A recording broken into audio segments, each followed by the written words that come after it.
Good afternoon, ladies and gentlemen. Please remain standing while Walker Mullen, a senior majoring in theater arts, performs the national anthem in a pre-recorded video.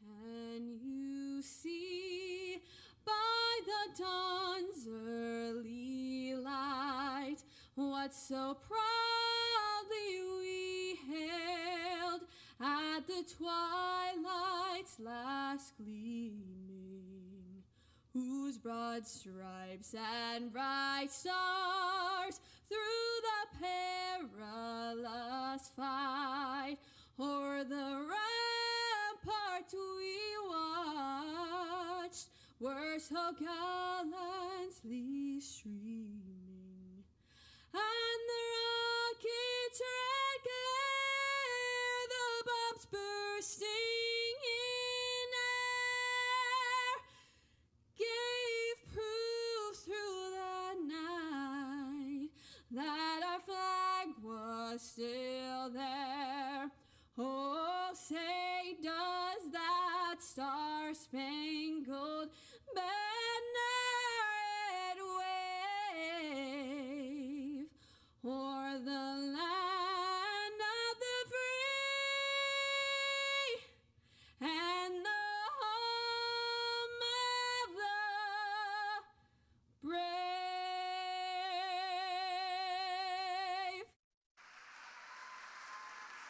Thank you, Walker. Thank you, Walker. She's my favorite. Please remain standing while I deliver the invocation. Good and loving God, as we gather today, we thank you for the opportunity to celebrate these graduates and for the blessing that is Flagler College.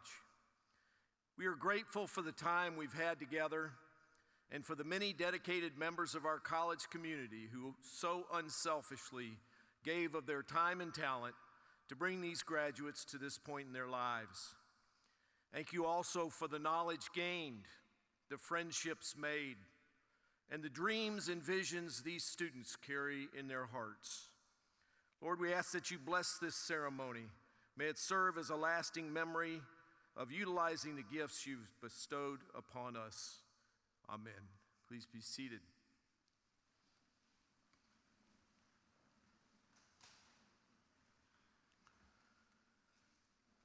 On behalf of the Board of Trustees, the administration, the faculty, and the staff of Flagler College, I'm pleased to welcome you to our fall 2020 commencement ceremony. I would like to say some thank yous before we begin.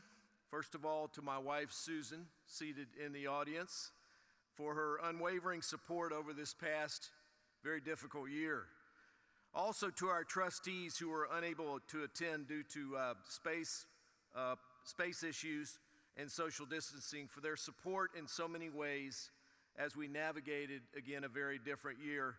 And finally, to Margot Thomas, Senior Director of Alumni Relations and Special Events, and her entire team, who worked tirelessly to allow us to have a face-to-face ceremony and to allow our opportunity to walk across this stage. Thank you, Margot, and your team. So proud of that. So very proud of that. You know, you don't see that happen a lot because it's a lot of work. This commencement marks the conclusion of your academic time with Flagler. Today is your day, and I'm so honored to be able to share this momentous occasion with you. I know this has not been an easy final 2 semesters. The fact that you're seated before me speaks volumes about your resilience, commitment, and dedication. You've not just lived through difficult moments, you've come out stronger. I want to take a moment to acknowledge your journey and celebrate your success. Commencement is always an exciting time for our college community, and we are delighted that so many friends and family are here to help us celebrate this significant occasion, to honor and support the men and women who are graduating today, to salute their achievements, and to give them hope and encouragement as they continue their chosen careers or further their education. Members of the class of 2020, I hope that each of you will treasure this day, this moment, that you'll value it, savor it, appreciate it. On a personal note, I've enjoyed getting to know all of you over the past 3.5 years, and as I've shared many times, my greatest joy in this job is the students, and you are an amazing group. I'm very proud of everything you've accomplished. You've worked hard to meet the rigorous requirements and the standards of our college, as well as the expectations of our faculty. The diploma that you will receive today is a symbol of having successfully completed the requirements for a degree from Flagler College, and I'm firmly convinced that every diploma I bestow today is a passport to success, and that every graduate is well prepared to take that next step. Please accept my heartiest congratulations on your achievement in reaching this graduation today. As I look around the audience this afternoon, I see proud family members and friends who have contributed in numerous ways to this occasion. And I know that there are many more watching remotely. All of you have played important roles in helping the soon-to-be graduates achieve their educational goals through your support, your encouragement, and love. I want to sincerely thank all of you for placing your trust in Flagler College. You obviously have placed a great value on education in your home, and that belief has become a reality today. To our talented and dedicated faculty and staff, you have demonstrated your commitment to ensuring that our students receive an excellent education and that they leave our college prepared both academically and as citizens of the world we live in. One element of Flagler College has consistently stood out as a beacon of light. Our faculty and staff truly care about each individual student. I've seen it on countless occasions, and it's indeed what distinguishes us as a college. I also want to sincerely thank our faculty who work tirelessly to transition to remote, hybrid, and a very different type of face-to-face instruction this year. It has truly been transformative learning at its finest. My heartfelt congratulations and thanks to our faculty and staff. So members of the class of 2020, enjoy this moment and take pride in your accomplishments. But as you sit here this afternoon waiting to receive the diploma that you have earned, I encourage you to think about the family members, the faculty and staff who've helped you arrive at this place in time. I'd like to leave our graduates by reflecting on how much this class has triumphed. I'm drawn to Angela Duckworth's book, Grit, The Power of Passion and Perseverance. Indeed, Duckworth defines grit as the combination of passion and perseverance. Just the fact that you're seated here today shows that you're not a group of, as she states, fragile perfects who know how to succeed but not to fail. No, you are individuals who learn how to harness your passion and to keep growing and learning, no matter the obstacle placed in front of you. I honestly don't think in my 45 years in education that I have ever been prouder of a graduating class. As you know, our core values are transformative learning, respectful and inclusive community, citizenship with integrity, and thoughtful stewardship. You exemplified all these at a very high level, and I commend you. We're a community of inquiry that values freedom of expression and the teacher-student bond. Indeed, transformative learning did take on a unique path this year. You embraced a respectful and inclusive community throughout your career and by your respect for each other, especially during the pandemic. You demonstrated citizenship with integrity by your extensive service to our community and your willingness to take individual responsibility for your health and the health of others. And finally, you exemplified thoughtful stewardship by the care you demonstrated not only to our historic buildings and natural resources, but most importantly to each other. Well done, class of 2020. You have my highest admiration and hearty congratulations on your success. Thank you.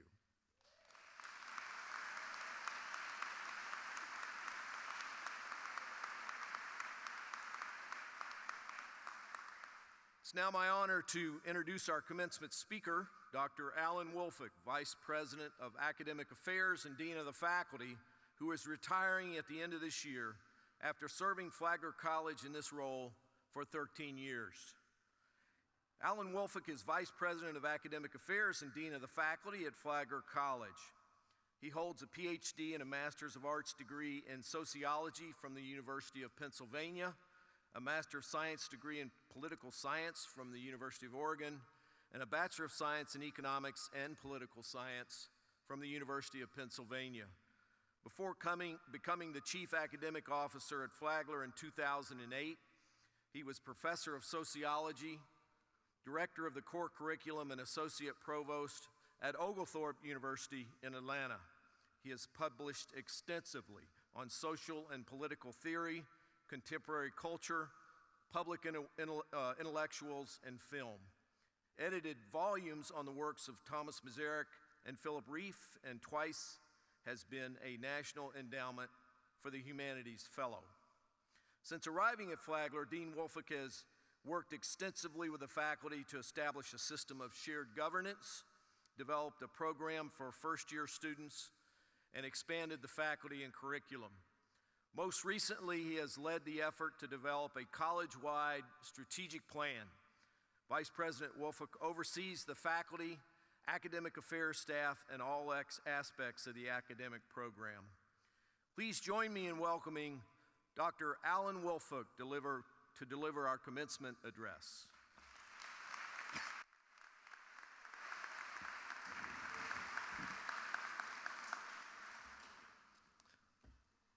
Good afternoon. On behalf of the faculty, staff, and administration of Flagler College, congratulations to the class of 2020. The class of 2020, that has a good ring to it, doesn't it? Yes? You've arrived at the end of your college journey, or perhaps I should say, survived your college journey. Each of you has arrived at the end of your college journey and are on the brink of a new beginning. Some of you are headed off to graduate school or perhaps law school. Others of you are off to begin a new career or perhaps take a temporary position until the right job opens up. Some of you may be getting married and preparing to begin a family. Some may be planning on taking a few months off and traveling. And some of you may not have a clue as to what you plan to do. I was in the latter category when I graduated from college. I was what might be called a late bloomer. Regardless, this is a moment poised on the brink of something new, something exciting, but also quite unpredictable and unexpected.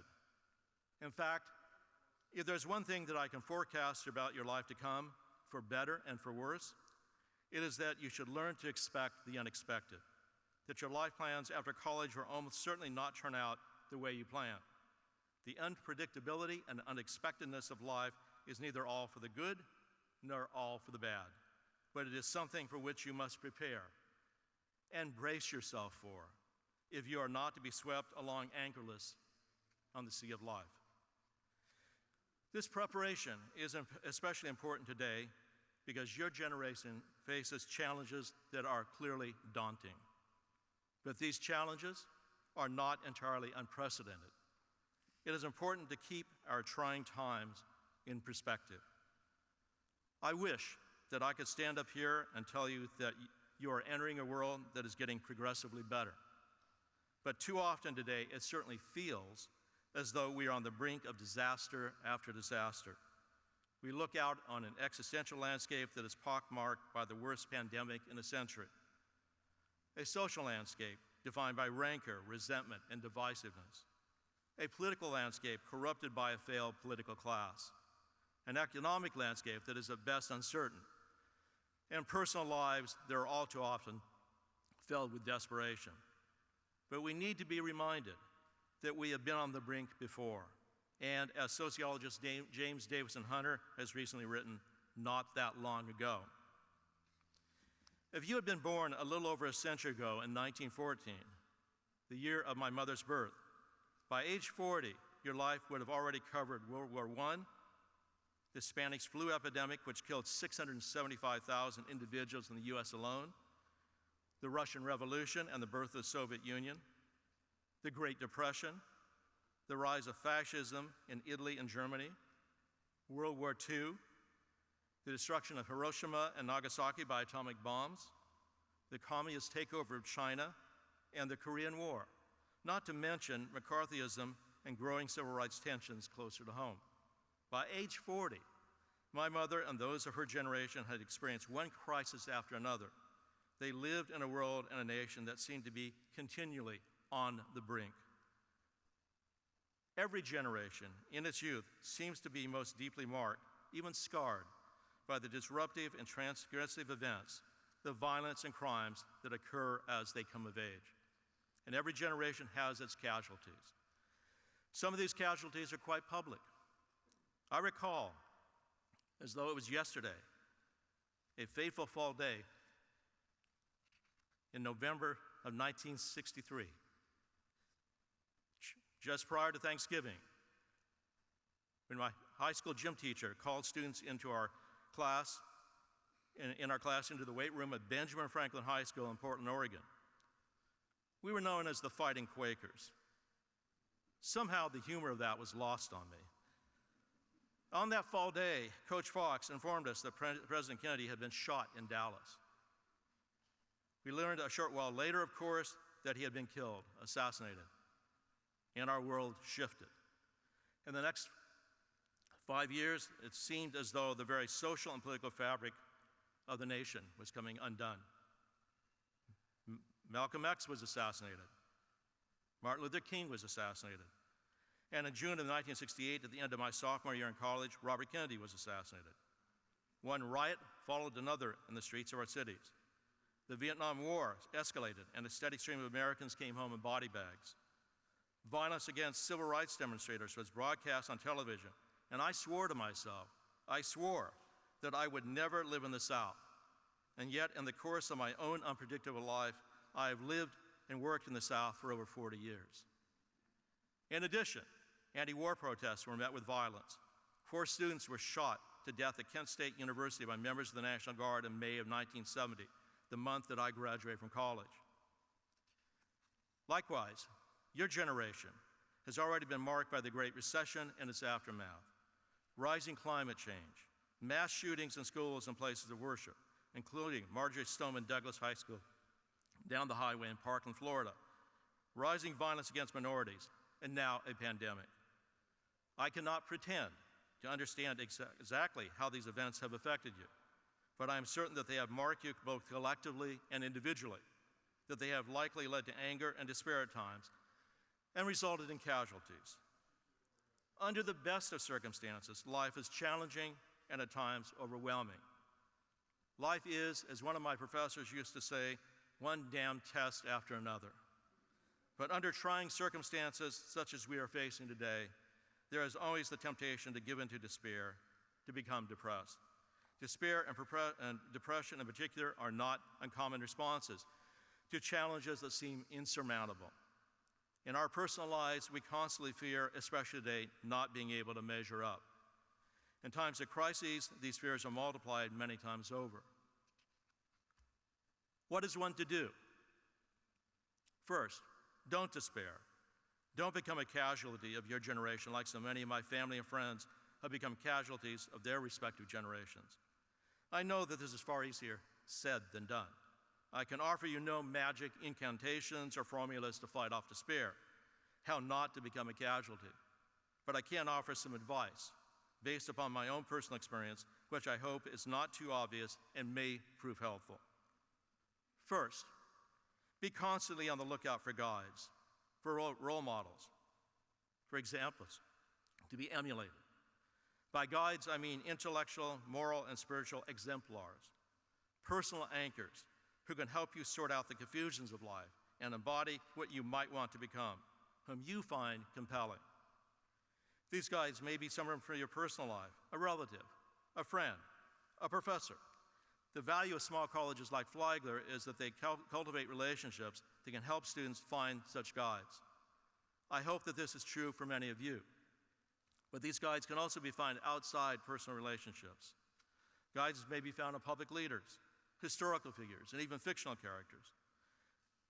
One of my favorite guys is a historical figure, Thomas Masaryk, the founder of the democratic state of Czechoslovakia at the end of World War I in 1918.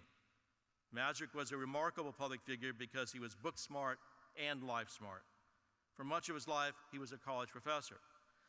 After Masaryk was first elected to the Austrian parliament in the 1890s, he refused to run for a second term because he believed that he was not well enough prepared for the political arena. He voluntarily left parliament and proceeded to study Czech history and politics, eventually returning to the parliament in 1907. Can you imagine any member of our political class today doing that? Resigning their position because they believe that they do not know enough about constitutional law, American history, and the Federalist Papers? In 1914, at the beginning of World War I, Masaryk went abroad to lead the Czech campaign for independence, raised and commanded an army of 100,000 Czechs and Slovaks, taken as prisoners in Russia, attempted to lead 50,000 armed men out of Russia in the midst of civil war across Siberia to fight for the Allies, and returned in 1918 at the end of the war as the new president of this new state of Czechoslovakia, a position he held until 1935. For me, Masaryk is a litmus test of what a public figure should be. A second bit of advice: never, never, ever place all of your ego eggs in one basket. Always be prepared to take calculated risk as you define who you are. Begin by always having a backup plan, an alternative agenda. For example, as many of you enter the job market for the first time, you must be prepared to be rejected many times over. And once you find a position, no matter how ideal, you must always be prepared to leave. Always have your resume up to date. Always be on the lookout for something better. Do not become complacent or accepting of your situation. Remember, no one defines you. No one owns you. You define who you are. Each of you is a unique individual, what the Romantics called an irreducible I. Develop and define that irreducible I. Protect it. I can't tell you exactly how many times I've applied for positions or other opportunities and been rejected, but they easily number in the hundreds. And I can't tell you exactly how many times I've been offered positions and turned them down because they didn't seem right for me. But this has happened many times. Get used to putting yourself out there, taking risks, strengthening your sense of self. Treat every application, every interview, and every opportunity as an opportunity for learning most of all about yourself. Personal lives and institutions are, for the most part, built in small steps. Most tasks, small and great, are accomplished incrementally. As Stephen Dedalus says in James Joyce's Portrait of an Artist as a Young Man, I am a stride at a time. It is through small steps that I become who I am. But there are times when it is necessary to take bold steps, to seize the day. This has happened a few times in my life. I was nearly 10 years into my career in higher education when I moved to a small college, even though a number of friends advised me against the move, because I had decided that small colleges were where the best teaching occurred. It was the right move. As a consequence, I became a better teacher. A third bit of advice: don't expect to learn from experience unless you are prepared to face up to your own shortcomings, to engage in some serious self-reflection and self-criticism. Experience by itself is not the best teacher. Let's face it, most of us do not learn from experience. We frequently go out and repeat the same dumb mistakes of the past. Socrates always listened to his daemon, his inner voice that always said no when he was about to make a mistake or commit a wrong. His inner voice never told him what to do. In philosophy, there is a great debate about which comes first, what is right or what is good, the norm or the value. Does right precede the good, or does the value of the good precede right? If right usually precedes good, as Socrates seems to imply, then we must listen to that inner voice that says no. According to the great Russian poet Mandelstam, a sense of guilt is humanity's most precious asset. If more people listened to their inner voice of conscience in the 20th century during my mother's generation, imagine how many lives would have been spared. A fourth piece of advice: it is never too late. It is never too late to change your life, to reorder your priorities, to chart a new course. In my own life, my wife and I decided to have a child just short of my 50th birthday. It was one of the best decisions I ever made.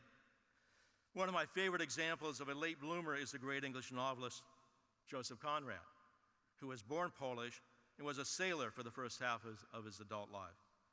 In his late 30s and early 40s, he began writing in English, which was not his native tongue, and ended up becoming one of the great novelists of the last century. A fifth piece of advice: recognize that life is unfair. John Kennedy is well known for declaring on a number of occasions, with a note of irony and humor, that life is unfair. Of course, it seems that it was easier for him to say this, given that he was born into one of the wealthiest and most privileged families of his time, and in addition, was good-looking and smart, both life-smart and book-smart. But I think that President Kennedy was attempting to make a very important point. Don't expect life to be based on merit.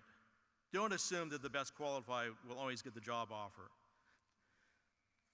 Don't assume that the person who deserves most an award or recognition will win, and the like. You can devote your life to cultivating grievances and a sense of resentment about how unfairly you have been treated, or how someone else close to you has been mistreated. Too often today, we spend our lives cultivating grievances. I know, because I'm one of the guilty. The alternative is to stop being so self-righteous, to develop a sense of humor and irony, to let it go. The arc of the universe, in the long term, may tend toward justice, but I can tell you that in the short term, it does not. So prepare yourself for the unfairness of life. Don't let it consume you. Start by developing a sense of irony about the world and a sense of humor about yourself. President Kennedy was being ironic and humorous. He understood how privileged and unlucky he was. And yet, of course, his life was cut tragically short. President Kennedy offers us further guidance and advice, still relevant to today, on how to cope with the unfairness of life. 60 years ago, next month, at his inauguration, he attempted to do something that we don't see very often in American public life.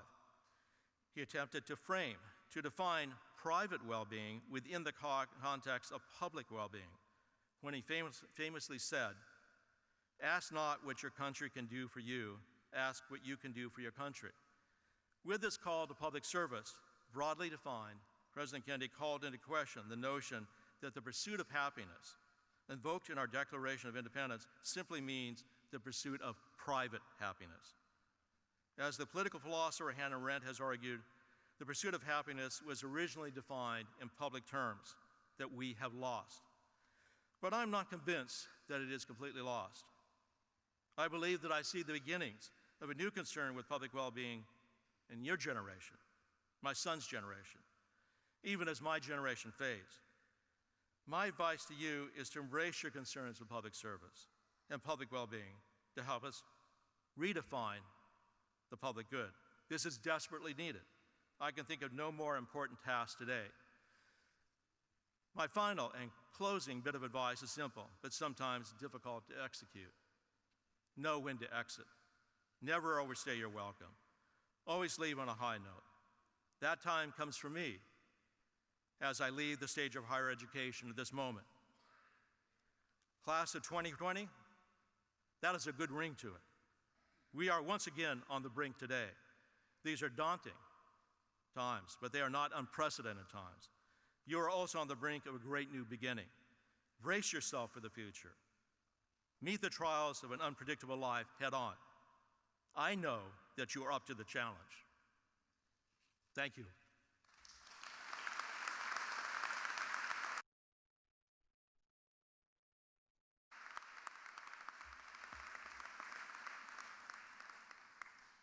Thank you, Dr. Wolfick, for those inspiring words. I'm now privileged and honored to award the Honorary Doctor of Humane Letters degree to Dr. Alan Woolfolk. Dean Woolfolk, would you please join Dr. Woolfolk on the podium, please?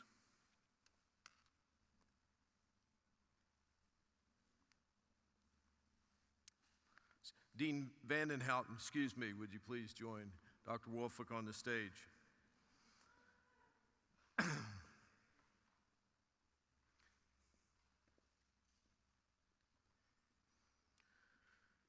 Alan, we are grateful for your participation in our commencement ceremony today. You have honored us with your presence, and you have inspired us with your remarks. In recognition of your lasting legacy to Flagler College, its faculty and students, and your illustrious career as an educator and a scholar, I am pleased and honored to confer upon you the degree of Doctor of Humane Letters. Congratulations.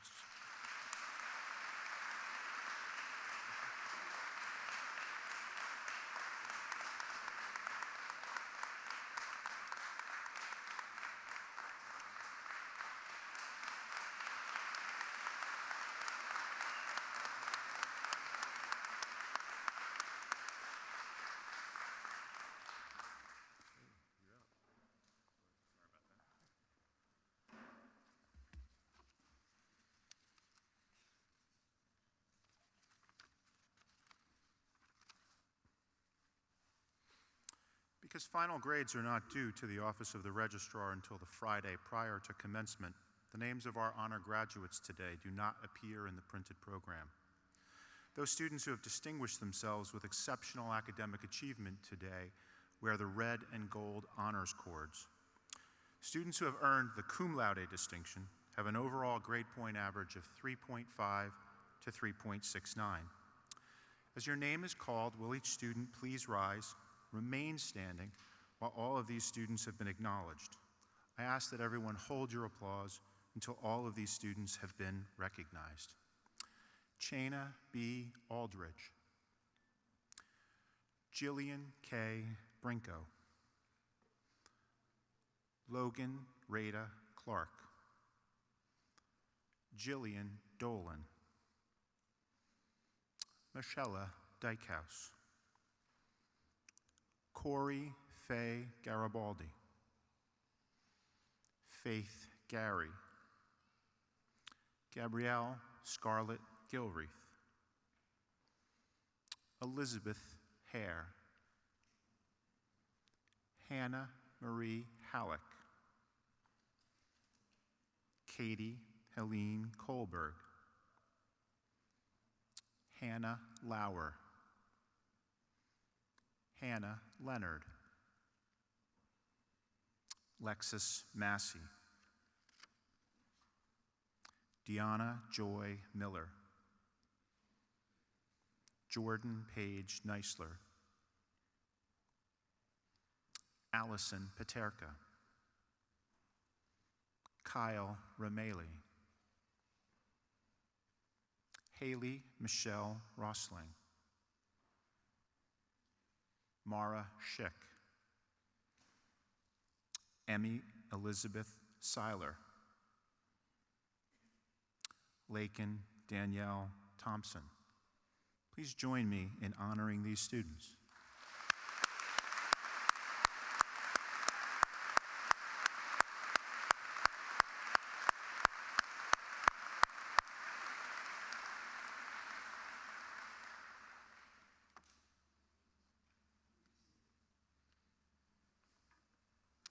Students who have earned the magna cum laude distinction have an overall grade point average of 3.7 to 3.89. Will each student please rise and remain standing until all of these students have been acknowledged? Please hold your applause until all of the students are recognized. Tejas Rahendra Badgahar, Ashton Lee Bishop, Emmeline Rachel Bruce, Hannah Rose Carlsword, Penelope Inez Catter, Mary Hannah Coyle, Megan Deakins, Derek Alexander Eanes, Perry Funk, Sarah Marie Gust, Robert Joshua Maxwell Hammock,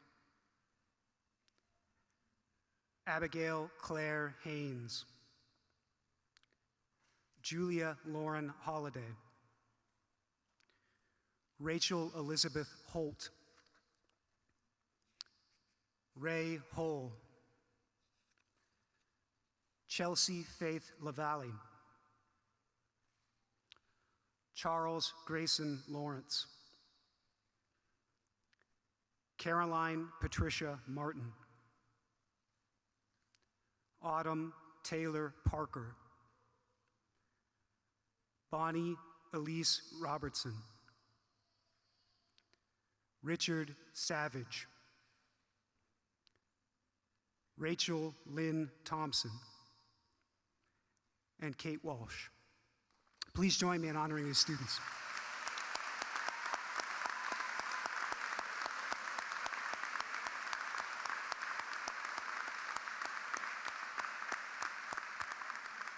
Please be seated. Students who have earned the highest distinction, summa cum laude, have an overall grade point average of 3.9 to a perfect 4.0. Will each student please rise and remain standing until all of these students have been acknowledged? And please hold your applause until all the students are recognized. Stephanie Danielle Adair, Jillian Corrales, Gabrielle Marie Gross, Brittany Howley, Chloe Mason, Kelly Lauren Nicholas, Brittany E. Shell. Please join me in honoring these students.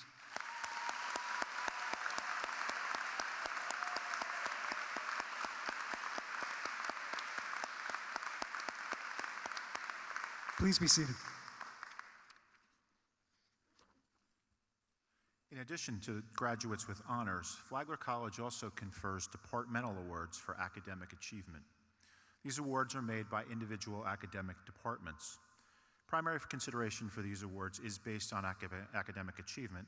However, other contributing factors are considered. Awards are given to selected members of the department who rank in the top 10% of the graduating seniors for the academic year.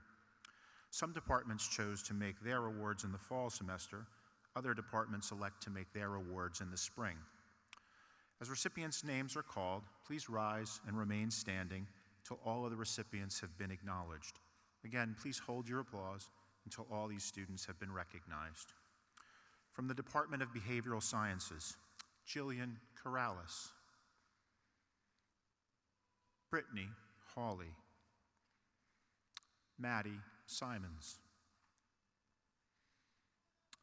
From the Department of Business, Logan Clark, Jacoby Dasher, Max Hammock, Julia Holliday, Autumn Parker, Kyle Rameli. From the Department of Communications, Stephanie Adair, Tejas Badgahar, Catherine Collins. From the Department of Education, Perry Funk, Gabrielle Gross. From the Department of English, Lauren Lannon. From the Department of Humanities, Emmeline Bruce, Jillian Corrales, Derek Eanes, Rachel Thompson. From the Department of the Natural Sciences, Jillian Brinko, Tyler Cooper Kolb, Kyra Liedtke, Lexus Massey. From the Department of Visual and Performing Arts, Megan Deakins, Faith Gary, Rachel Holt, Ray Hull, and Richard Savage. Please join me in honoring these students.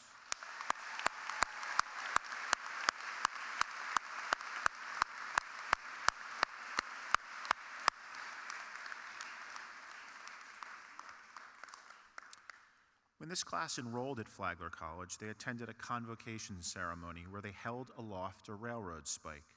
The spike symbolized not only the namesake Henry Flagler, but it also symbolized our encouragement to these new students to begin to build their own legacies. Today, after the graduates receive their diploma from President Joyner, Dr. Sandra Miles, Vice President of Student Affairs, will present them with their ceremonial spike to remind them and to encourage them to continue to create their own legacies. Will the graduates please rise? You guys can sit, I'm sorry. Forgive me. Honestly, the department people, thanks. Now, will the graduates please rise and come forward to receive your diplomas? Students in the Masters of Arts and graduates of Flagler College's Honors Program will be the first recognized in today's ceremony. Members of Alpha Chi, the college-wide academic society, honor society, are designated through the wearing of green and blue cords. Students who are members of honor societies from their academic majors are wearing cords or pins from those societies on their stoles. Veterans and those currently serving wear red, white, and blue colored honor cords. President Joyner, upon the recommendation of the faculty, I present to you these candidates for the degrees of Bachelor of Arts, Bachelor of Fine Arts, Bachelor of Science, and Master of Arts. The Master's candidates, Anna Les Marquez.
Honoralis Marquez, there we go.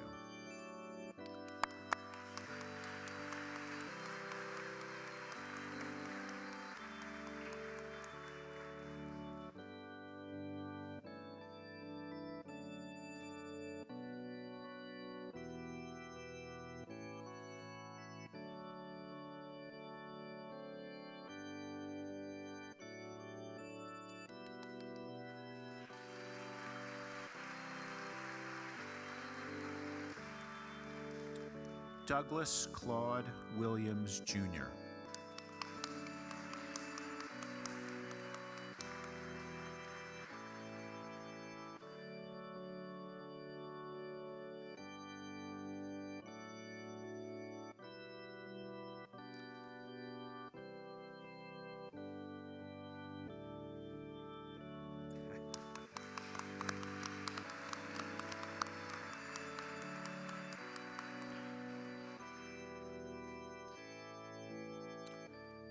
graduates of the honors program, Stephanie Danielle Adair, summa cum laude.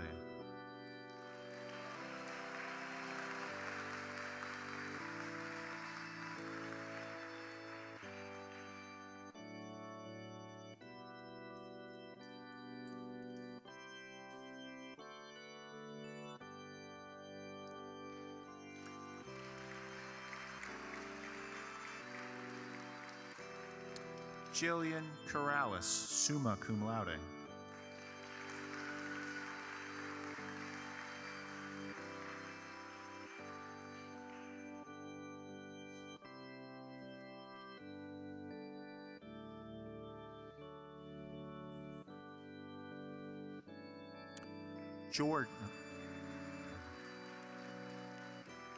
Jordan Mark, cum laude.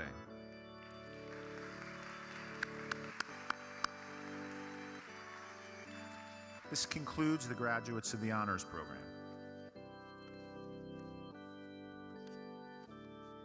Amy Lee Acevedo.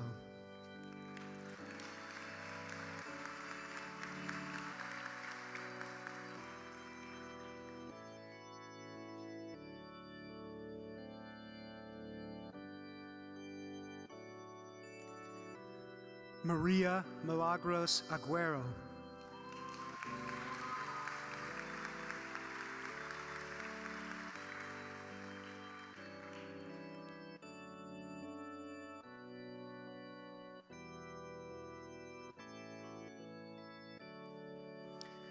Shayna B. Aldridge, cum laude.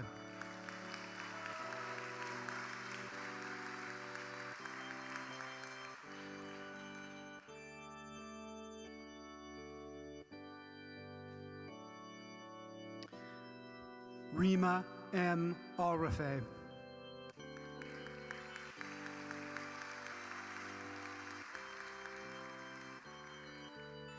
Estefania Alvarez.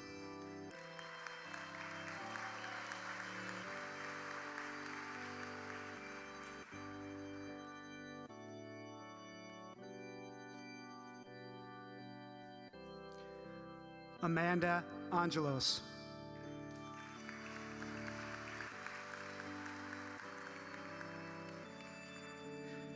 Tejas Rahendra Badgahar, magna cum laude.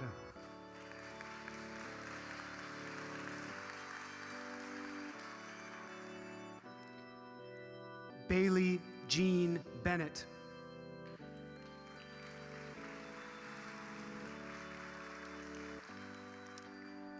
Ashton Lee Bishop, magna cum laude.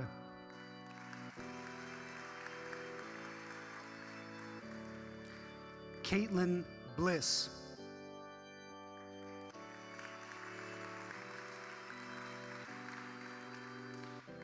Ivana Caprizi Boyd.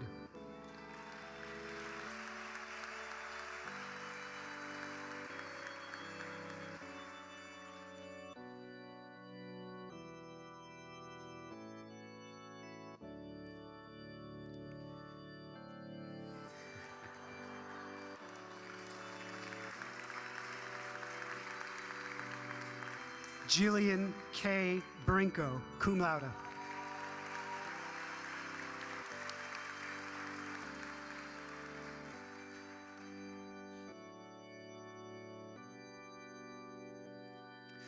Brianna Marjorie Briotti.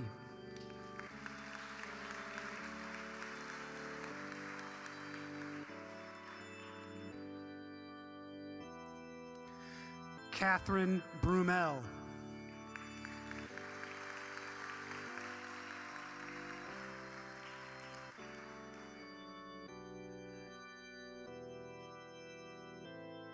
Summer Brown.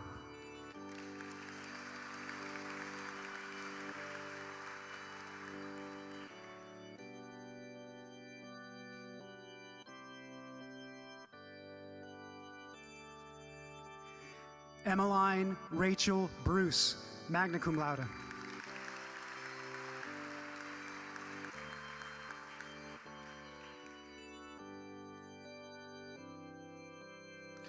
Audra Buchanan.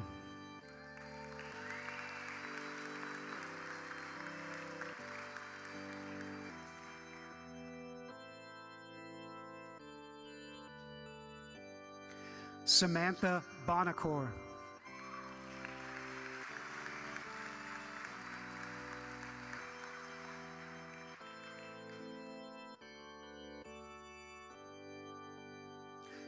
Danielle Marie Burbank.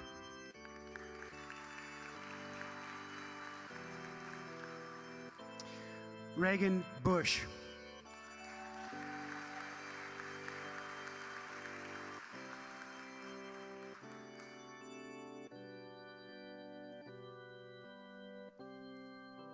Franco Camacho.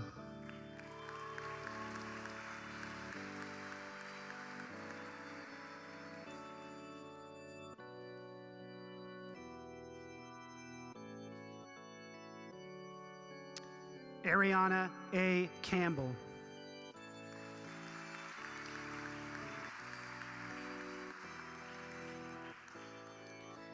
Hannah Rose Carlsword, magna cum laude.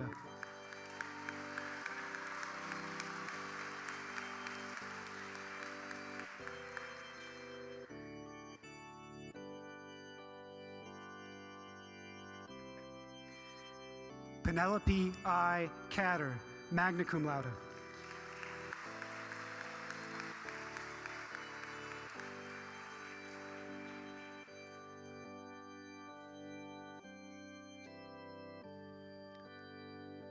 Bailey West Champ.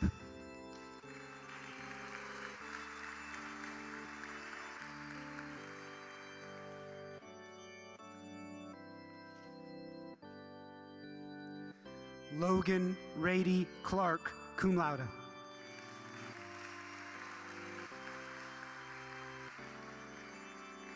Malin Clark.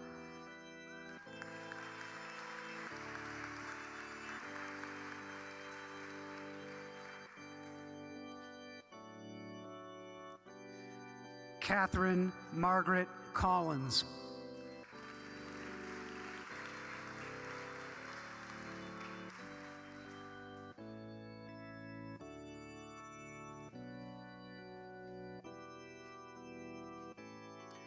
Daniel Edward Coriel.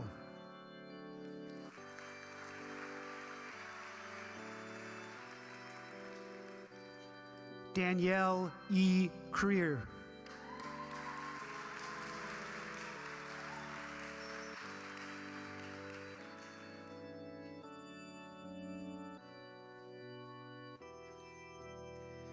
Jared Cross.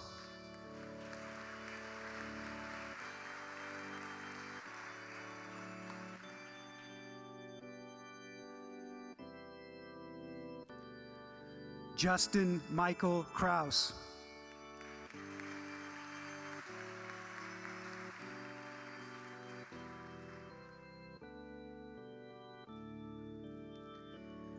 Nikel Cuffey.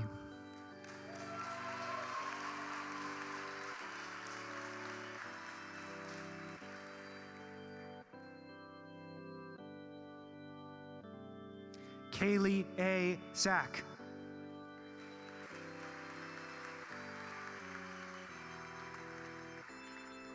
Cora Marie Daly.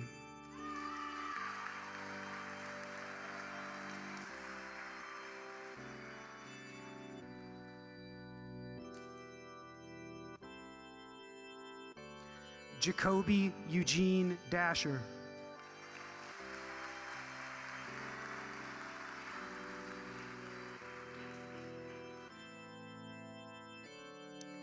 George William Dougherty.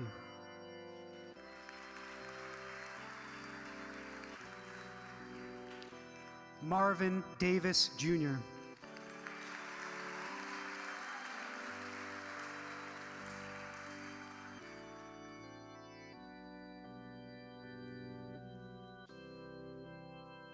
Sydney Day.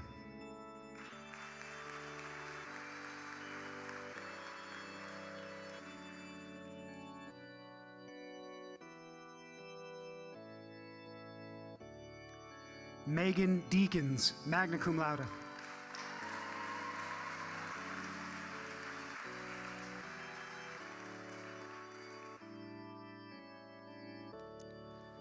Jessica Avis Denman.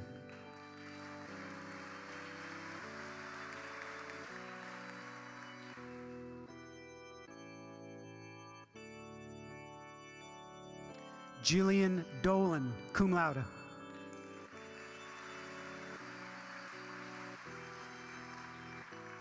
Sarah Ann Doty.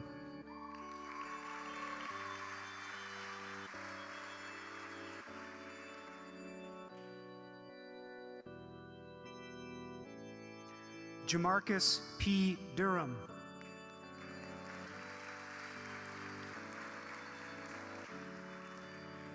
Michaela Dykhouse, cum laude.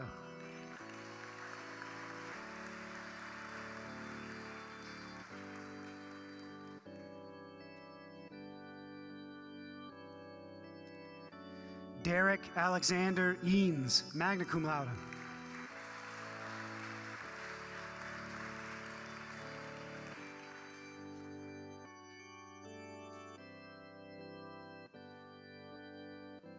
Sophia Estevillo.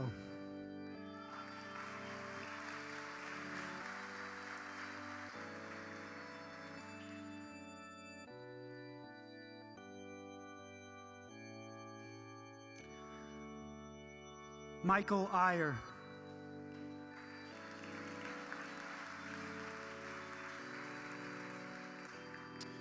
Rosemary Marjorie Eink.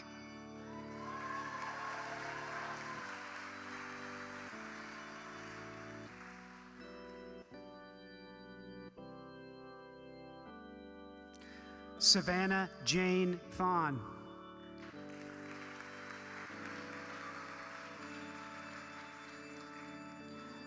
Elizabeth Delia Fensterwald.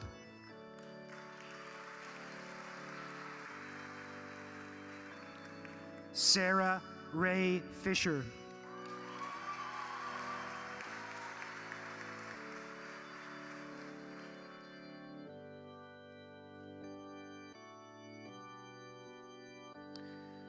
Christian Rails Fletcher.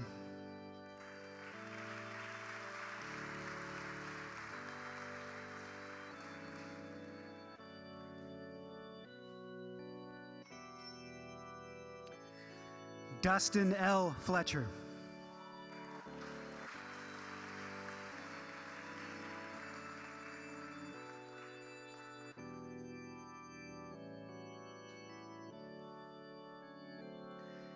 Annabelle Saylor Fleury.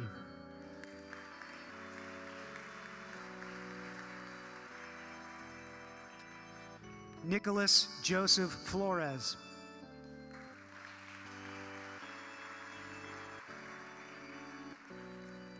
Matthew Franco.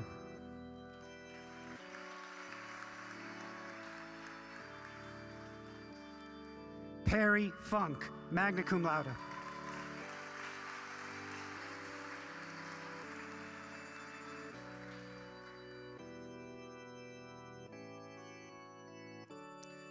Dylan Edward Gabor.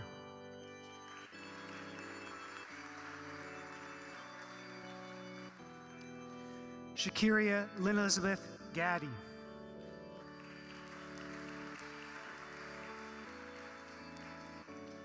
Amanda Gallo.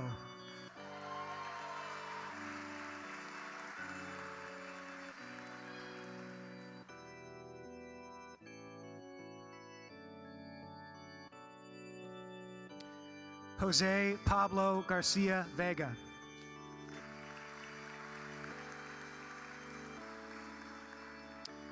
Corey Faye Garibaldi, cum laude.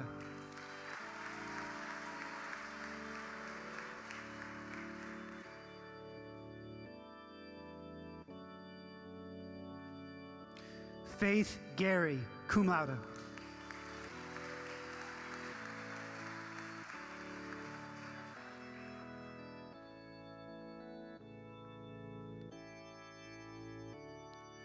Colby Alexandra Gelbaugh.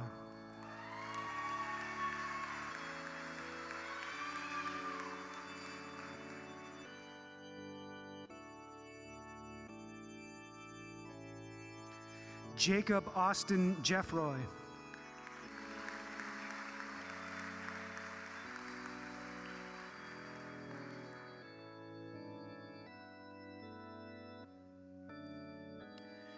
Gabrielle Scarlett Gilraith, cum laude.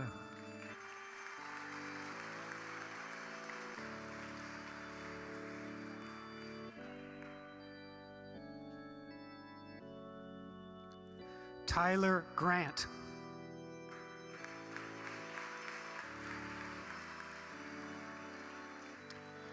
Gabrielle Marie Gross, summa cum laude.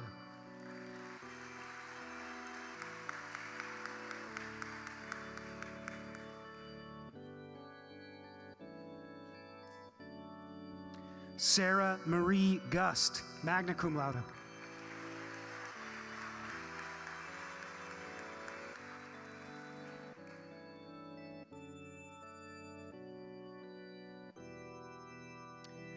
Joaquin Gutierrez Vargas.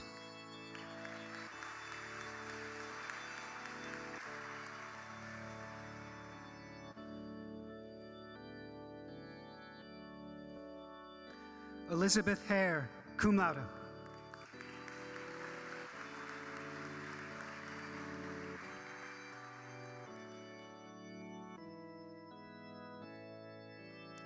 Hannah Marie Halleck, cum laude.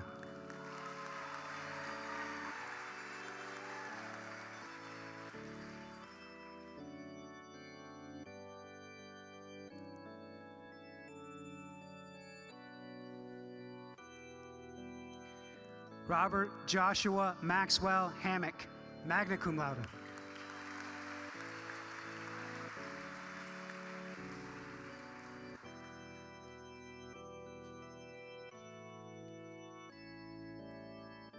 Peter Harrigan, Jr.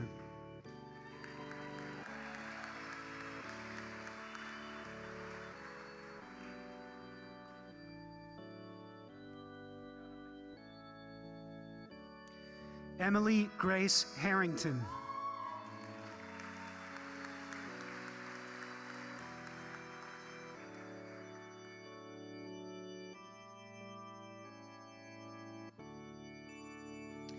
Lauren Harshman.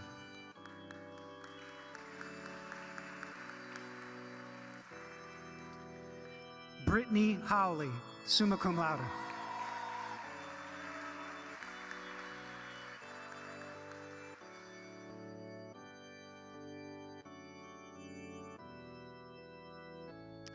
Abigail Claire Haynes, magna cum laude.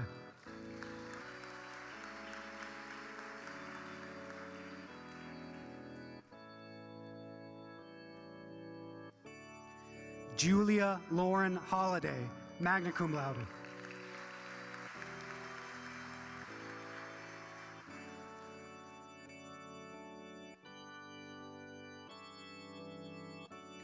Rachel Elizabeth Holt, magna cum laude.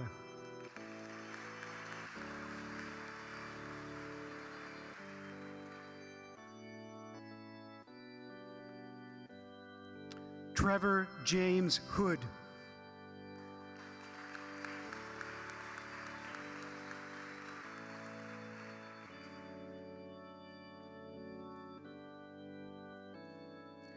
Ray Hole, magna cum laude.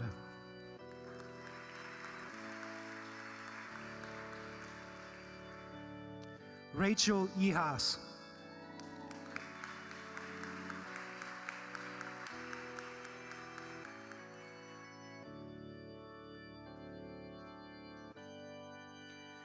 Albert Louis Intrieri.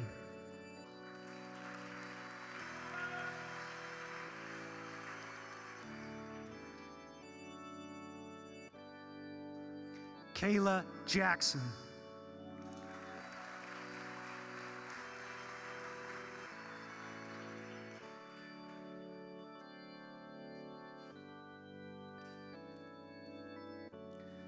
Troy Johnnon.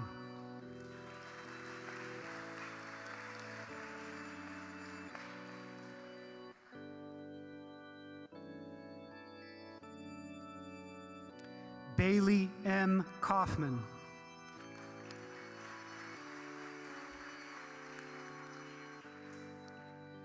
Sarah Kent.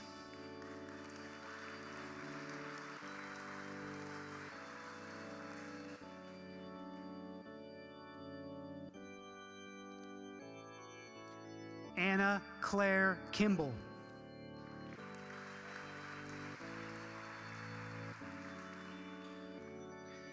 Katie Helena Kohlberg, cum laude.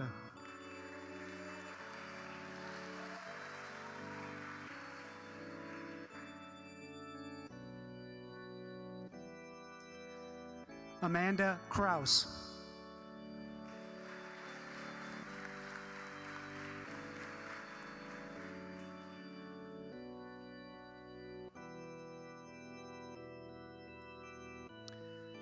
Christine Kutka.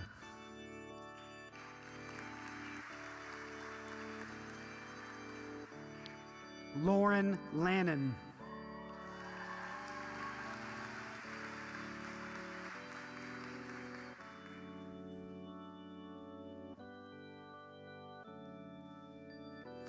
Hannah Lauer, cum laude.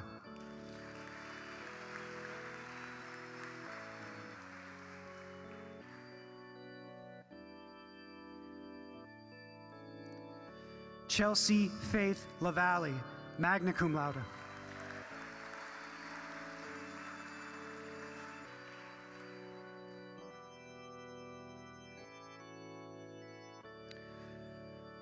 Charles Grayson Lawrence, magna cum laude.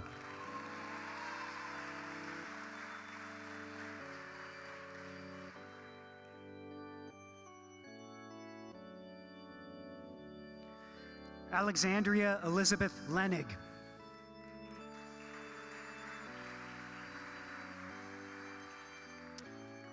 Hannah Leonard, cum laude.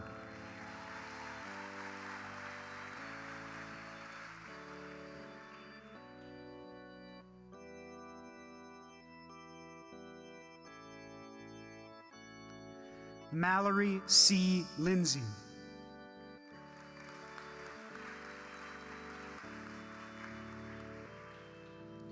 Chase Berenson Lorenz.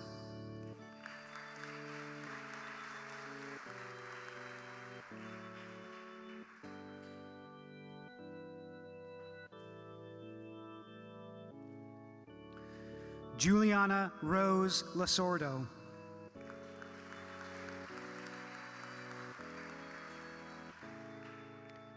Erin Victoria Lyons.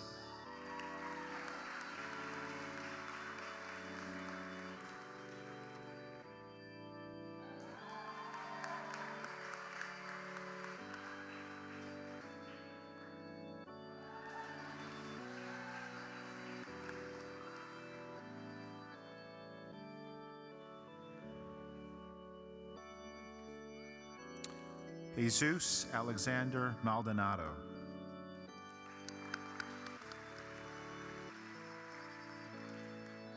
Genevieve Mangini.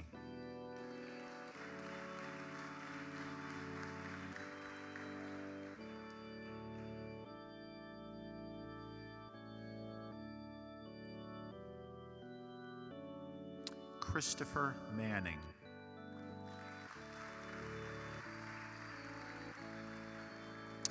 Angela Mary Paz Martin.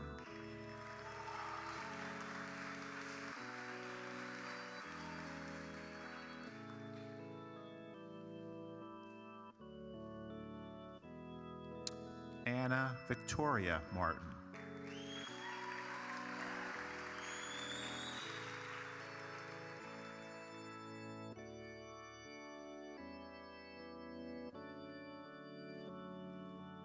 Caroline Patricia Martin, magna cum laude.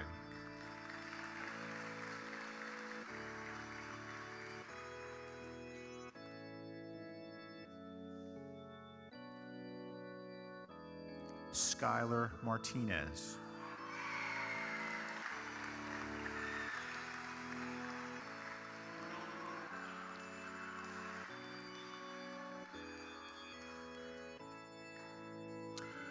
Chloe Mason, summa cum laude.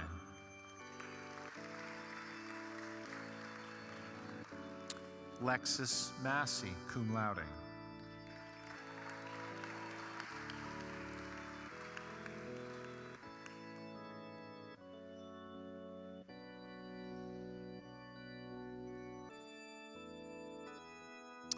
Haley McConnell.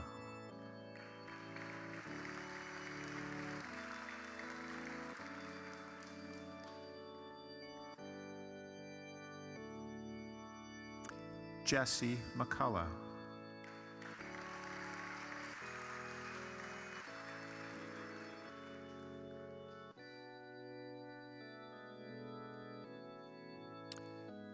Bailey Elizabeth McLaughlin.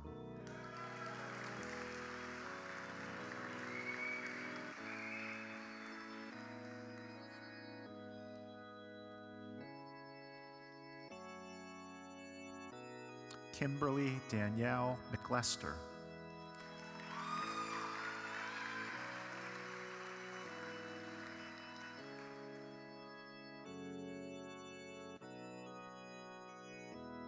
John P. McNally.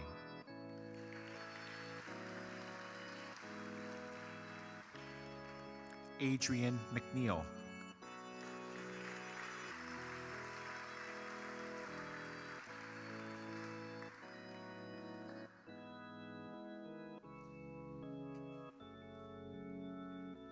Jacqueline Mahoskovich.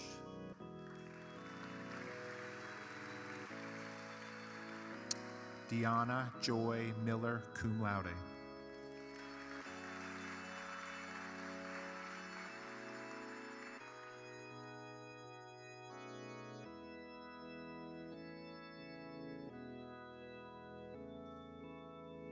Colt McKinley Mink.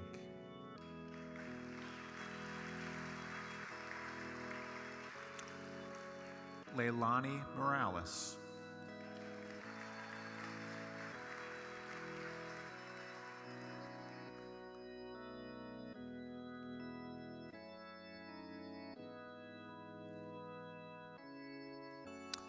Aaron Bo Moats.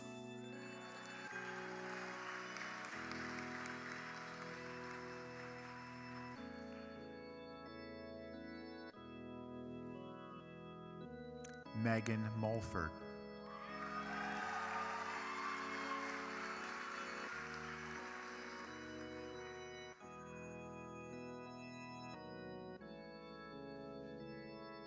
John P. Murphy.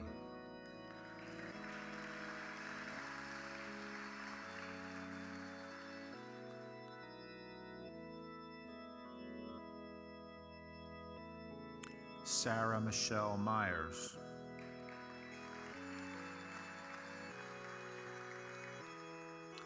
Allison Arlene Naiman.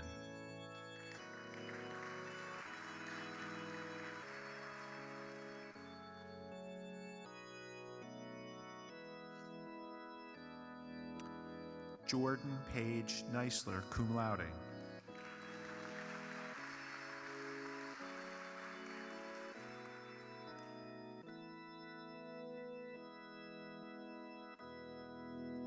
Kaylee Lynn Ness.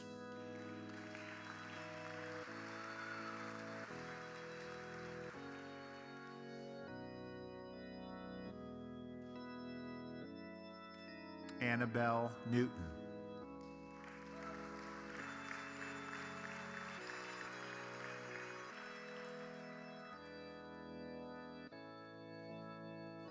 Clifton Nichols.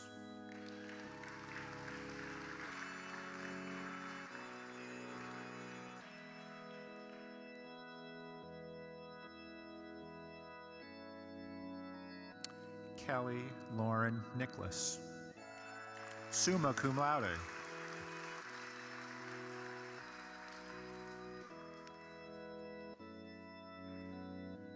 Connor K. Norton.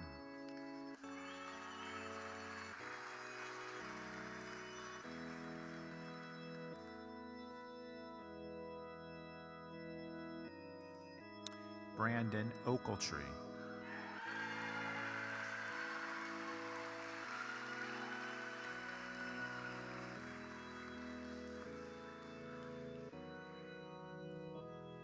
Caitlin Oliver.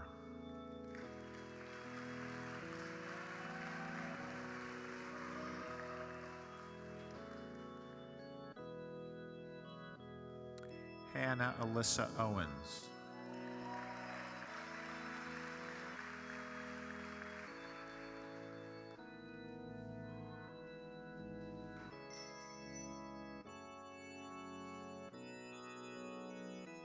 Rayana Palmer.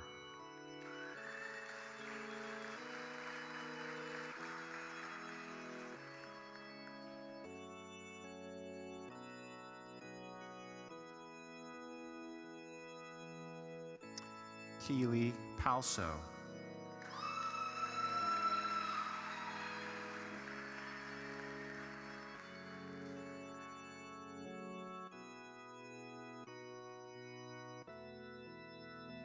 Autumn Taylor Parker, magna cum laude.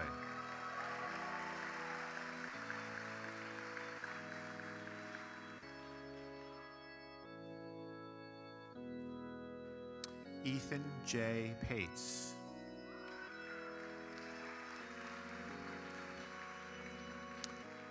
Elizabeth Ann Pelletier, summa cum laude.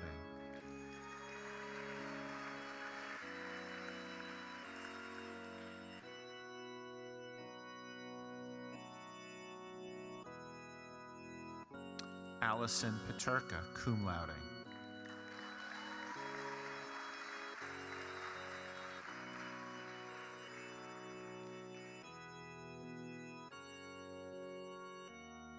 Vanessa Porto.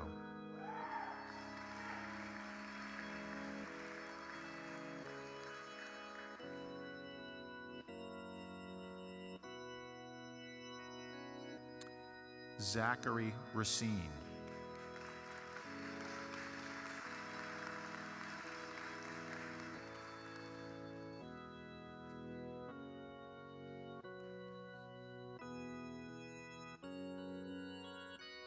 Kyle Rameli.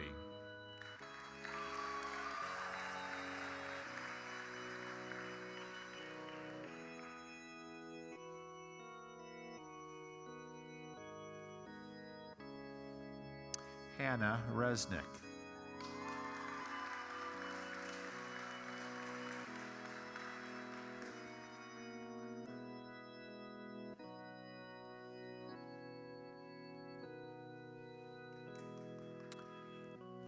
Gianluca Rezzo.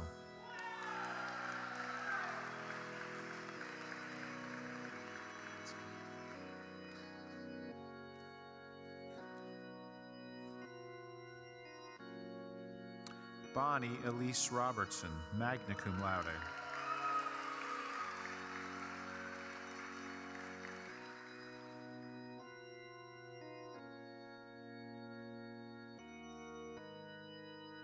Michael Aaron Robertson.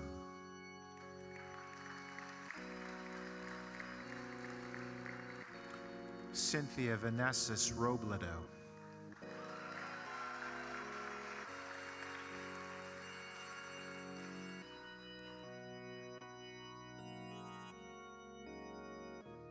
Mateus Chabab Rodriguez.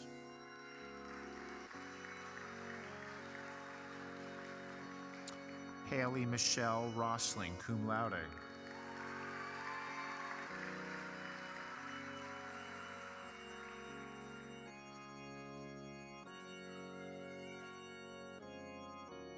Faith Elise Rosenfeld.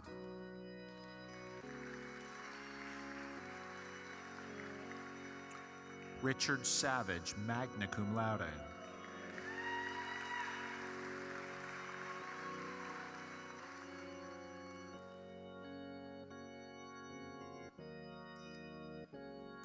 Victoria Rose Scanlon.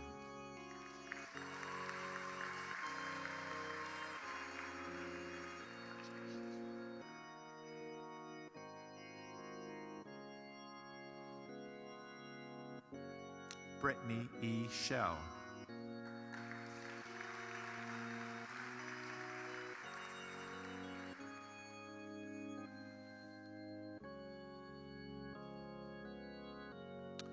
Jacob Samuel Schiavone.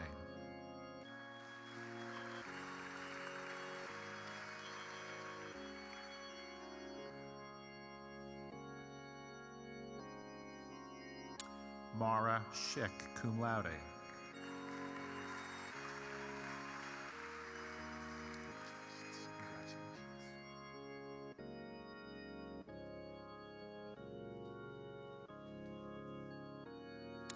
Megan Frances Schott.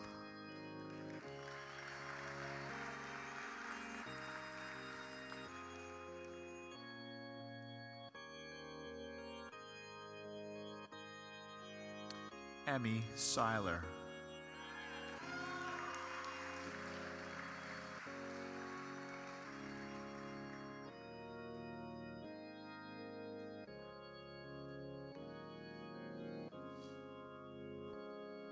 Gabriella Rose Serp.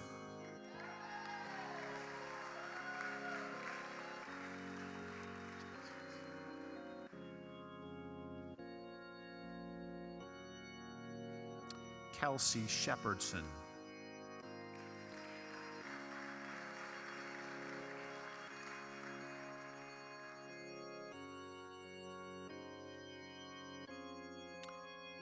Josh Schrouder.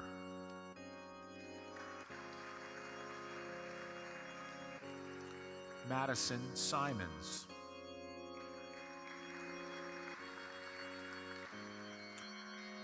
Emily Sharon Skinner.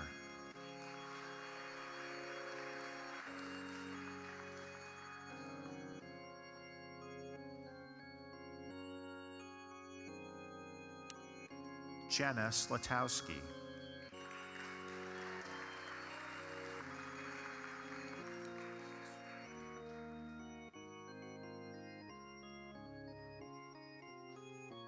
Taryn Sovine.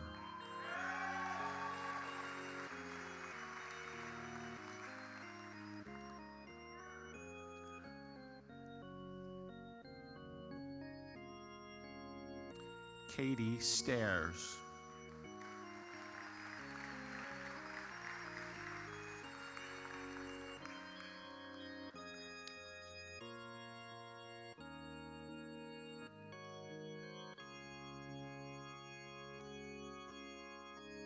Jake Andrew Stepienski.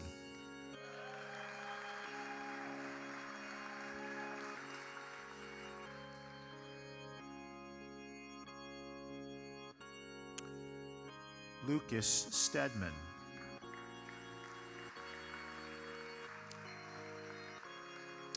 Anna Stewart.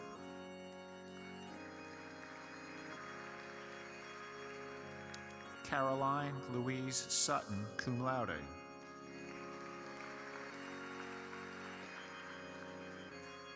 Alejandra C. Taveras.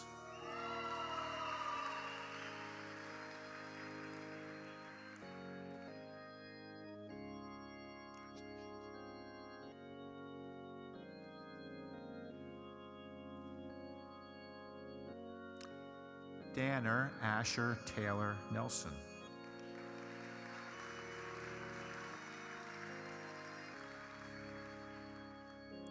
Michael Thane.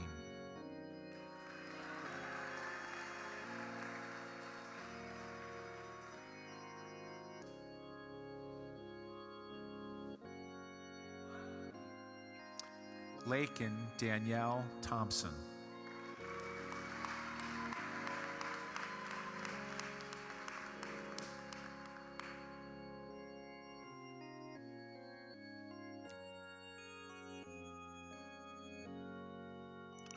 Rachel Lynn Thompson, magna cum laude.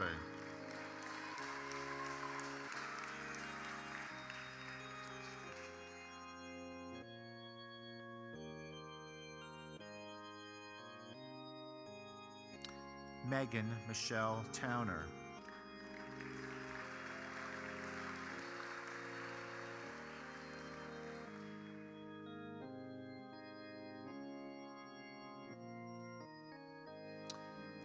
Evan Russell Olsch.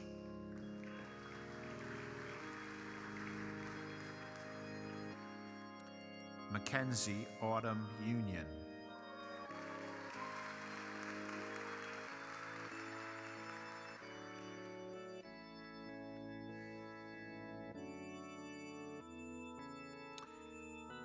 Brianna Renee Valente.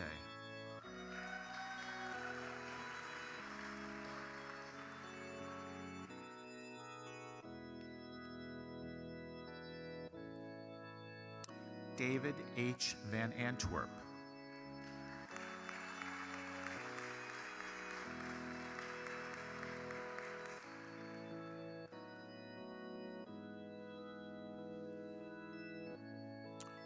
Olga Viade, cum laude.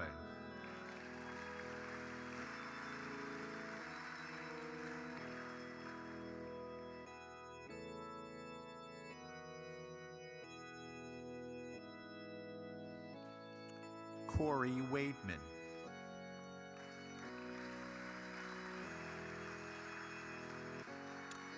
Kate Walsh, magna cum laude.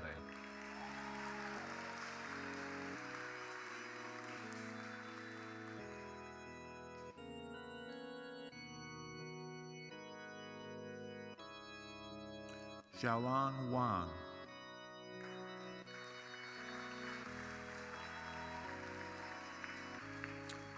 Emily Jane Weber.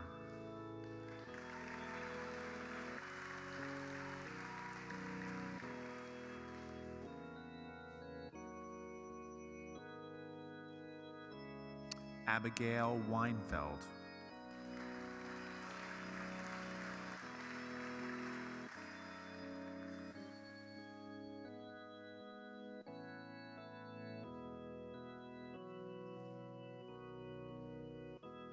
David Joseph Welch.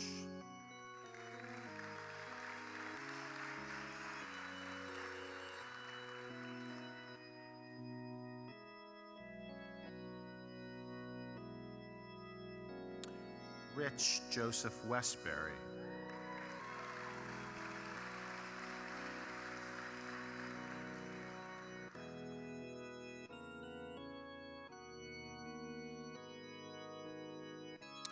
Chloe Wheeler.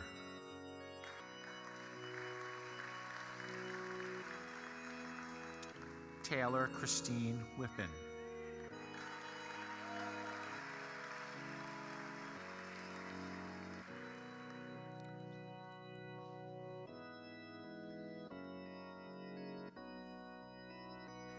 Erin Lee Wilder.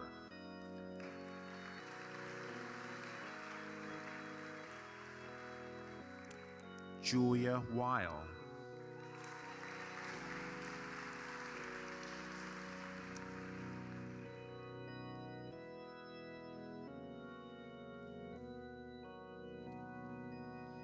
Rebecca Ann Williams.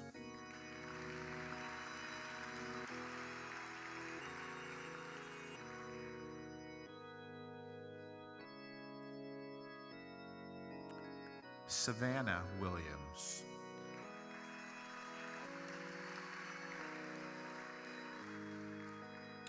Mateus Quaid Windsor.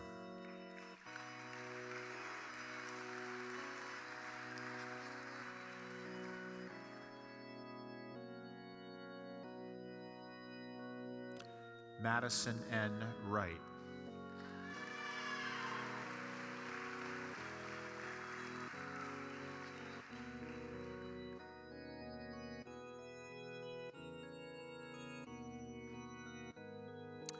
Joseph Anthony Zazula.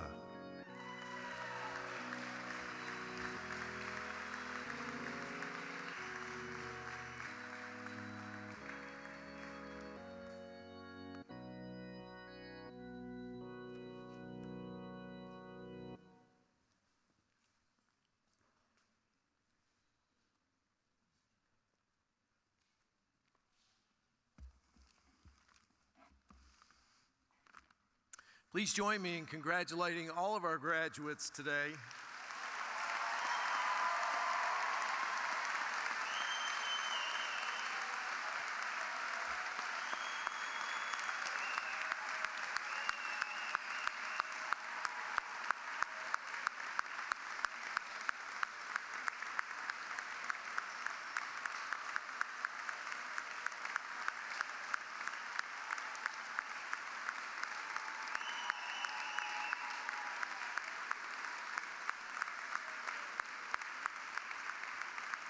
Thank you. Thank you. And now for the official conferring of degrees, will the candidates for the master's degree please rise?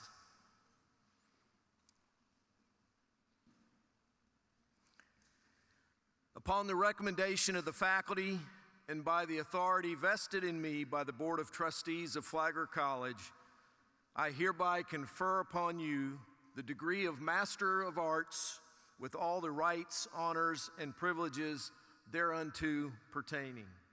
Congratulations.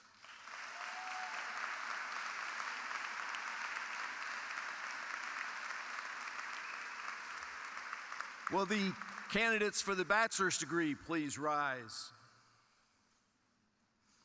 That's the rest of you.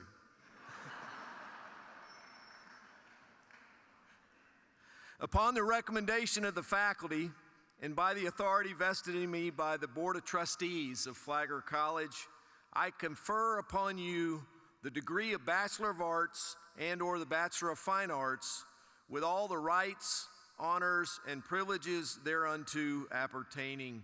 I extend to each of you my warmest congratulations and best wishes on this milestone achievement. Ladies and gentlemen, please join me again in congratulating the class of 220.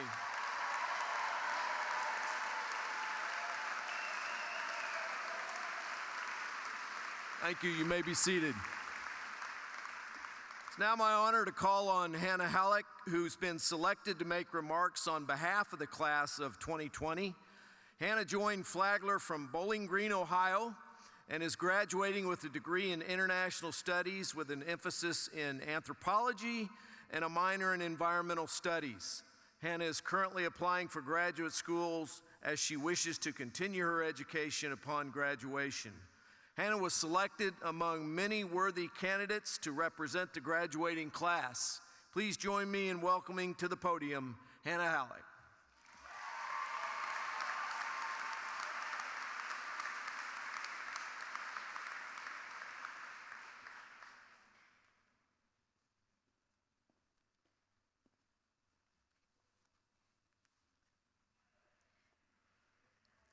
Thank you, Dr. Joyner, for the kind introduction. Friends, family, professors, loved ones, Flagler faculty and staff, and everyone tuning in, thank you for being here with us today. My friends, my peers, we did it.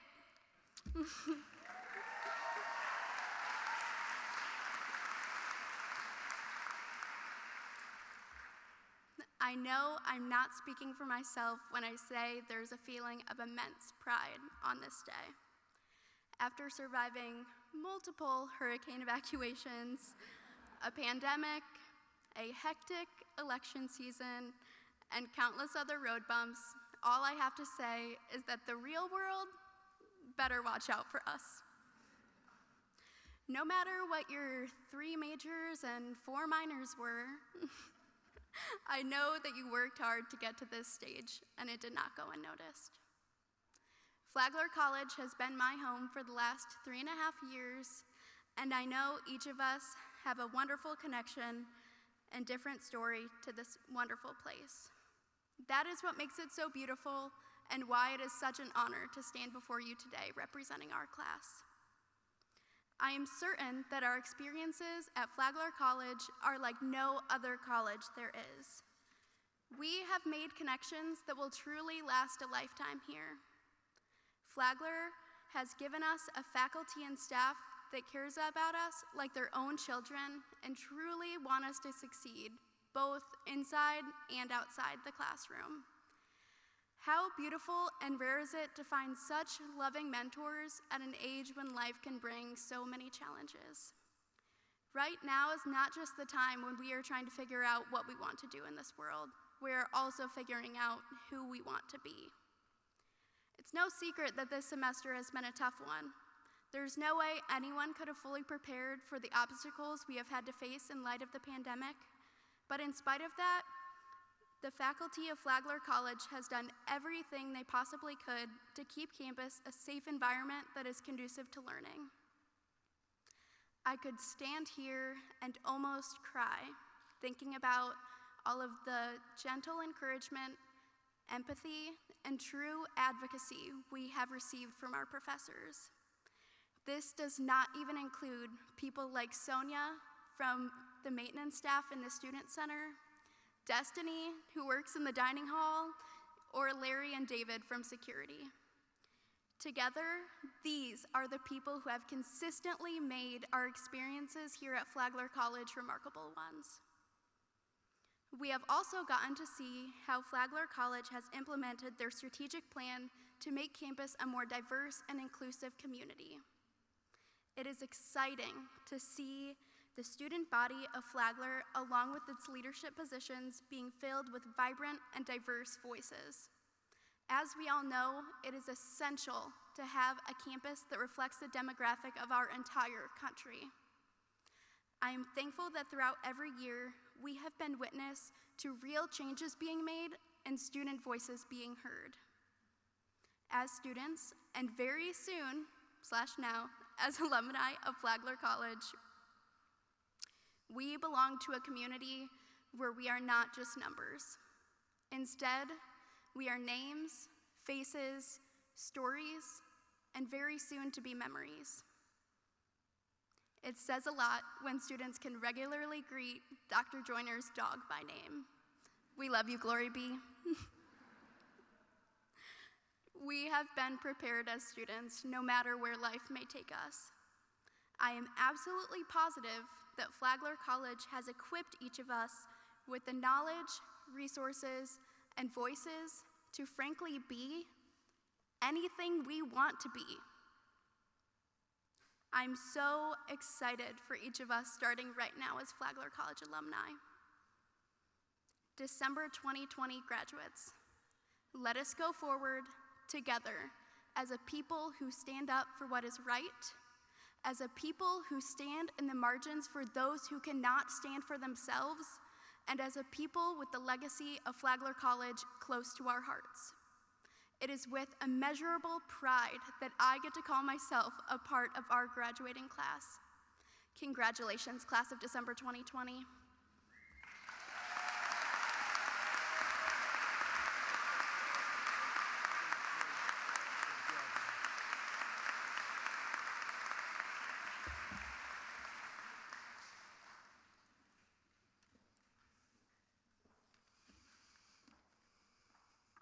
Thank you, Hannah. That was amazing. As Hannah mentioned, you are now alumni of Flagler College. Mr. Jeffrey Garrison, class of 2006, wishes to extend to you a welcome from your Alumni Association. Mr. Garrison.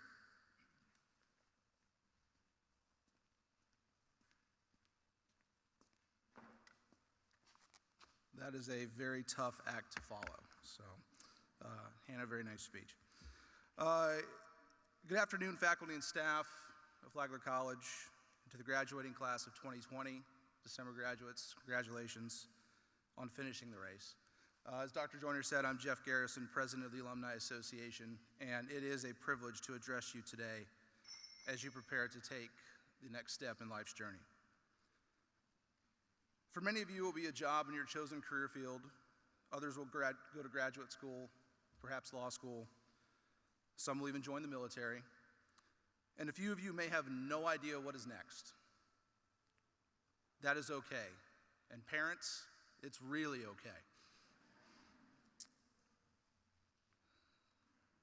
Your degree from Flagler College has prepared you to do anything. And everyone here today is confident that you will find a successful path ahead. I know this because as the class of 2020, you have displayed a sense of resiliency that is unmatched by classes that have come before you. Many of you have navigated hurricanes that flooded the campus, the inauguration of a new college president, the launch of a tremendous strategic plan, and of course, a worldwide pandemic that forced you to adapt to online learning with little time for acclimation. Quite the list of events to work around while also working on a college degree. But in the words of Henry Flagler, there has never been anything worth obtaining without grief or suffering and disappointment. Please join me again in applauding these amazing graduates.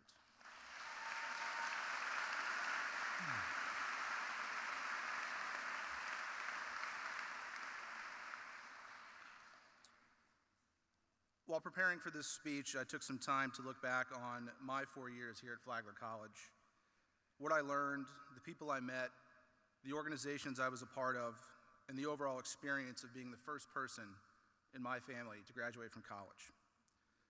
I was amazed at the number of memories that flooded my brain over this past Thanksgiving holiday.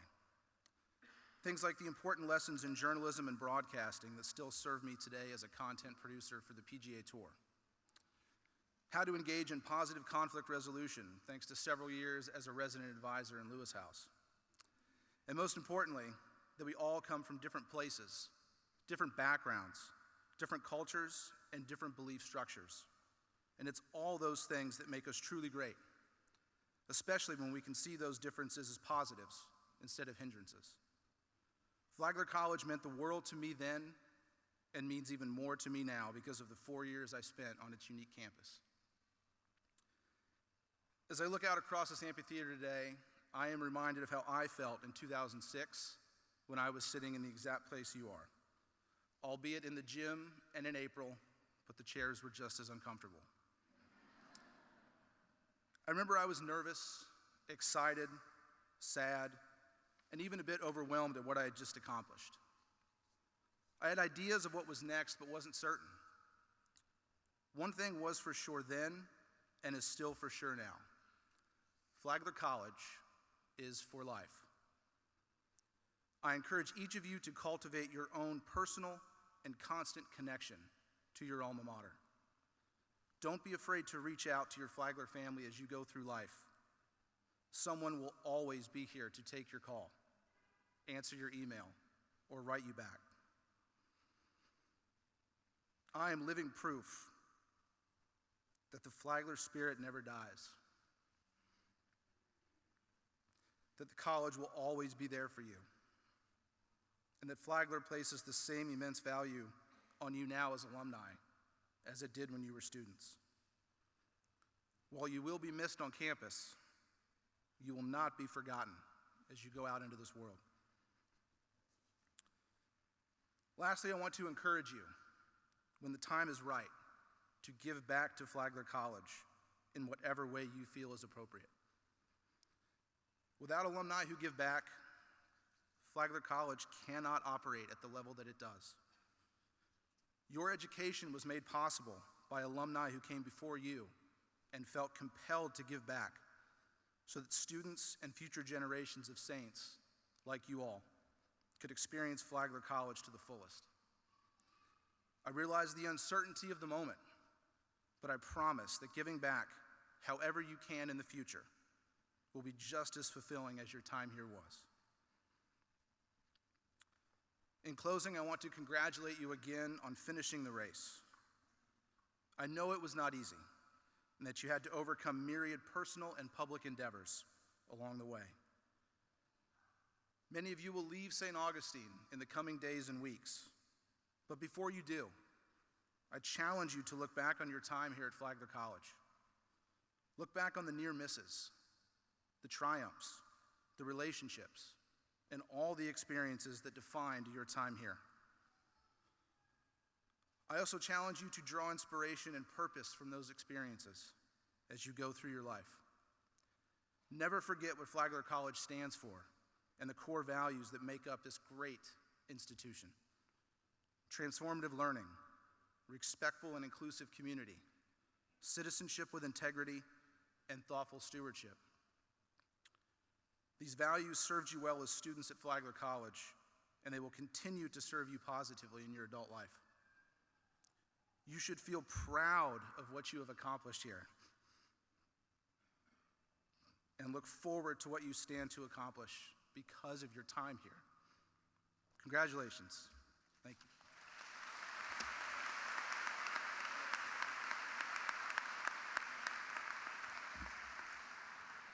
Thank you, Jeffrey. As we come to the close of this commencement ceremony, it's time to bid you a fond farewell. May your years ahead be filled with happiness, success, and a sense of fulfillment in all that you do. You go with the pride of this institution, with our admiration and respect, and with our hopes and aspirations for the future. And while we say goodbye for now, we hope to see you at alumni events in the future. Flagler College will always be your college home. To help celebrate your college home, I'm excited to invite you to participate in a group singing of our alma mater. The alma mater was written by Professors Kip Tazy and Craig Wolfel in honor of the college's 50th anniversary and is dedicated to the memory of Mr. John D. Bailey, Sr. Will everyone please rise as we sing our alma mater together? It's on page 37 of your program, I think. Led by the Flagler College Chamber Choir. Please remain standing through the recessional.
Thank you.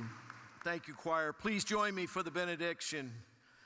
May God's blessing follow you all as you find new journeys to travel. May you walk safely along the pathways of your dreams. May his gentle hand guide the decisions you will make and the passions that you follow. May your heart and lives always reflect his love and truth. And may hope be a light within you that you carry into each new day. Amen.